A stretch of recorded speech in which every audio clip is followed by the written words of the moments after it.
HipHopGamer Show. What it is, HipHopGamer Show.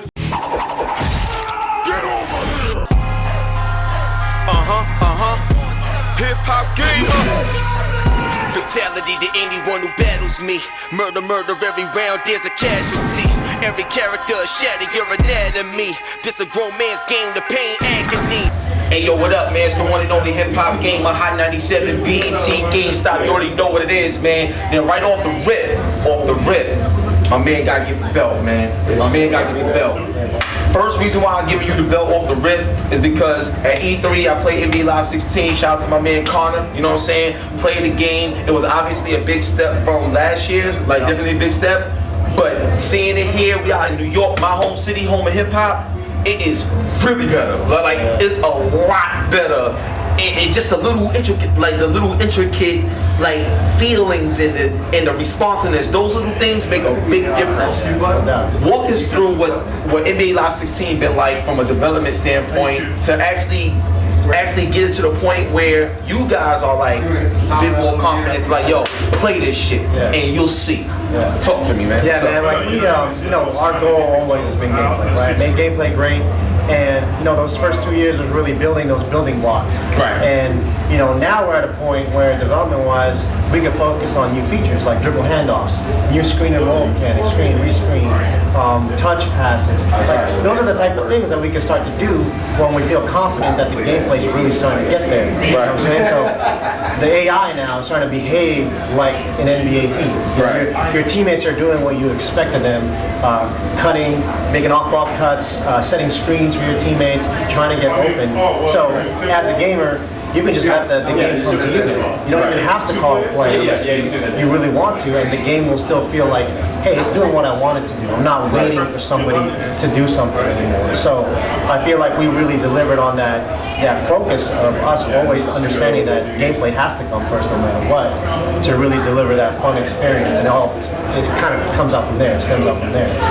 Now, the two major things I want to talk about and let the fans know is the camera angle that I played at. Like, this is a brand new camera angle. So the camera angle and the emotion and what's happening on the court.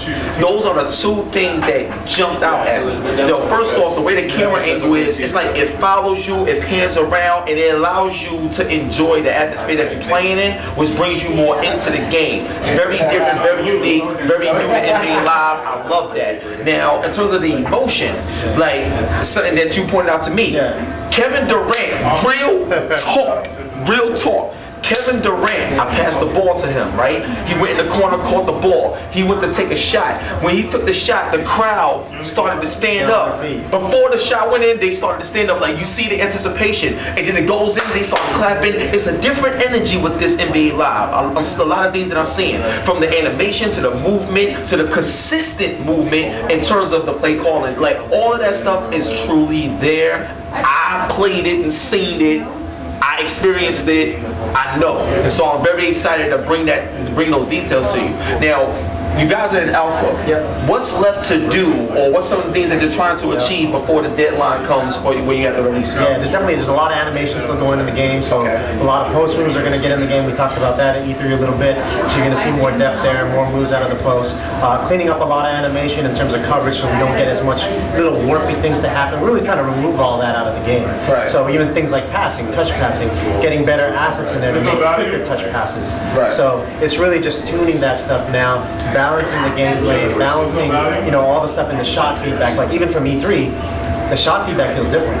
The mechanic feels different. So now you're releasing at the top of your jump, and a lot of the things that were happening in E3 with like defensive impact, kind of adjusting the percentages, that all got fixed for this quarter. So you can actually feel more successful. Like you hit guarded shots with KD. I was in your face and you still hit it. And that's what KD would do. Right? He gets that extra bump because he's a great shooter, no matter who's going up. Right? So I think you saw some of those improvements kind of come over from E3, and you know, we're going to continue to tune that stuff and really make that gameplay experience as tight as possible. Continue to work on some of the defensive stuff as well. just like your movement and just make you feel like you're in control, but we're not like sliding you all over. Yes. Oh yeah. Yo, thank you. Thank Jesus, God. There's no sliding in this game, dog. I ain't see no skates or nothing. Like it was really scuffing the court, everything. It was really good. Now another thing I want to talk about is two main things. One I want to commend you on, and one I feel that should be improved upon.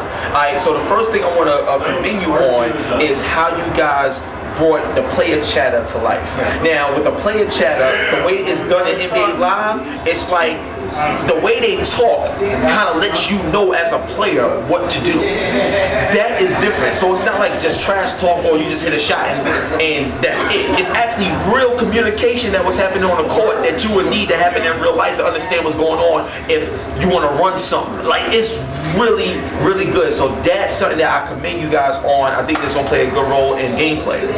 What I feel needs to be improved, and this is just real talk, is this is just my opinion, but the reaction time, because I feel that when Chris Paul cross you over, you know what I'm saying, and you get the break, but then when you want to make that cut to go like lay it up or just break the defense, it's like the defense always have a way of catching up to you because it don't cut right. So is that something that you guys notice on your own, or is this just good feedback, to help you out with the game? I think we noticed that like defense in general has always been a problem because it's always been hard because we overpower the dribble moves, and then at times it feels like, oh, I can't play defense, so we're going to tune the defense up, and then it's just that balancing act of like, well, how much assistance is there for the defense so that you still feel like you're in control, but the defense is still helping like they should. So it's a lot of tuning, and a lot of that too will come down to us getting better animation in there so that we have that coverage so that you feel like you can make that tighter cut. And I think you'll feel different with different players, obviously, too. Yeah, definitely, that's true. And then as you get a handle on sort of mixing up your left stick control with your right stick control, you can start to get those moments and those flashes of like, I can split this screen, split the D, and then just go up for a layup or a dunk. So, I think it's just like getting your hands on it, feeling it. I'm getting hyped right now. But I gotta tell y'all something else that happened when I was playing the game, right? So you gotta explain to them how when you did a pick and roll and like a pick and pop, you know what I'm saying? So what it was is Chris Paul had the ball in his right hand, right? He called for a pick. DeAndre Jordan picked him on the right side so he could go. Then he just put the ball right hand in his left hand. Called the pick again, and he walked over on the other side. That's crazy. Yo, it happened exactly the way he said it was going to happen. I was so hyped to see that. So in terms of that, and also the physics, because like when you went up, he went up and blocked my shot, and it hit the rim, then the backboard, then went off. Yo, see, look, the back of my hat off. It's crazy, son. So explain to them how all this stuff comes together to make the game better. But my main thing is that the game is actually fun to play now. It really feels genuinely fun to play. Even with some of the improvements that they got to work on, because with Alpha, it genuinely feels fun to play. So explain all of that. Yeah, we started with that physics engine in the paint, right, and spread it out to the off ball now. So you're feeling a lot of that contact and physicality when you play the game. Now with the screen and roll, that's one of my favorite features. We wanted to look at like, well, how can we improve it? Last year you call for a screen, and you want him to rescreen, he has to go back to his position in the play and come back. Yo, that's crazy. So now we're like, no, you should just rescreen if I'm holding left trigger or L2. So I can hold down L2, move my guy around, and he's gonna follow me and rescreen. Now, the really cool thing is, say I want to move the ball to my other hand. He's screening on this side. I can let go of like left trigger, tap it again and hold it. He'll come around to the other side and screen the opposite side, giving me more an advantage because I got the ball in that hand and I can take that cut. So we really gave you all that depth there. Now, the last piece is, if I got a great shooter who's setting that screen, like say it's Dirk Nowitzki, I can switch him to pop instead of roll. So I'll take that screen, and then if he's open and he's not guarded, I can kick it back out for an easy shot with Dirk. So you got all this control that makes you feel like you can control anybody. Like I can move my left stick and pick who I want to set that screen.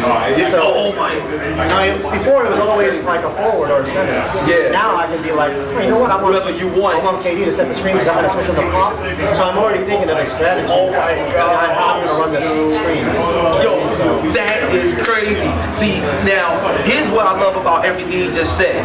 Everything he just said, I seen it, I played it, felt it, witnessed it, and it's real, and it works. This is why I'm so excited. Now, another thing I want to talk about is, I know that you guys don't have the All-Star Weekend. Don't worry about it. What I want to ask you is, once you get the core right, and it's fun and everything like that, will we see All-Star Weekend ever come back to NBA Live? That's a question. One day I'd love to, man. Like I said, Okay, I said it right out there. I worked on 05, so I worked on that version. Okay. And that, to me, in my opinion, that dunk class is one of the best ever. So one day, we get all this stuff. I got to do LeBron on that one.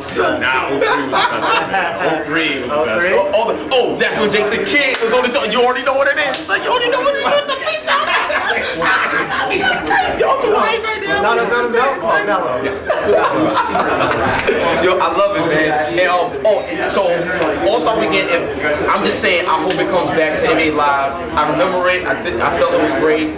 It's one of those joints that I feel you owe it to us. Forget that. I'm saying that on camera. You owe it to us. Like, we need that back one of these years. One of these years. Now, the next thing I want to talk about, and this is real. I've never seen this in NBA Live before, but it's like a weapon wheel in a shooter, where you could call your play, but even when you call your play, everything is still in play. Like the way, explain that. Yeah. So what we wanted to do is, like in previous NBA Lives, you call it a play with the D-pad.